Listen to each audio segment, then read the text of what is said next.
വകയിരുത്തുന്നു. അലഞ്ഞുതിരിഞ്ഞ നായ്ക്കളുടെ പൊതുപാതയോരങ്ങളിലും പൊതുസ്ഥലത്തുമുള്ള സാന്നിധ്യം സുരക്ഷിതമായ സഞ്ചാരത്തിന് ഭീഷണിയായിട്ടുള്ളത് നമുക്ക് അനുഭവങ്ങളിലൂടെയും പത്രമാധ്യമ റിപ്പോർട്ടുകളിലൂടെയും ബോധ്യമായിട്ടുള്ളതാണ്. ABC പ്രോഗ്രാം ഇക്കാര്യത്തിൽ നിർദ്ദേശിക്കപ്പെട്ടിട്ടുണ്ടെങ്കിലും പദ്ധതി നടത്തിപ്പിന് പ്രായോഗിക ബുദ്ധിമുട്ടുകൾ നിരവധിയായി നമുക്ക് മുന്നിലുണ്ട്.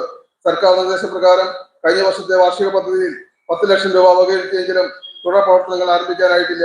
നഗരസഭ വെറ്റിനറി ആശുപത്രിയോടനുബന്ധിച്ച് സ്ഥലം കണ്ടെത്തി ഷെൽട്ടർ സ്ഥാപിക്കുന്നതിനും വന്ധീകരണം നടത്തുന്നതിനും പദ്ധതി വേണമെന്ന് കർമ്മസഭയുടെ നിർദ്ദേശത്തിൽ ഉള്ളതാണ്.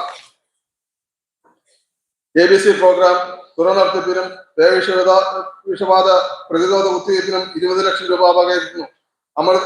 അമൃതമിത്ര 2 പദ്ധതി പ്രകാരം ജലസേചനത്തിനുള്ള കനാലുകളുടെയും ജലസ്രോതസ്സുകളുടെയും പരിപാലനത്തിനായി 20 ലക്ഷം രൂപ വകയിരുത്തുന്നു. വിവിധ വാർഡുകളിലെ ജലസേചന സൗകര്യം മെച്ചപ്പെടുത്തുന്നതിന് ഈ തുക ഉപയോഗപ്പെടുത്തുന്നതാണ്. ലഹരി, ഇനി നന്മയുടെ ലഹരി.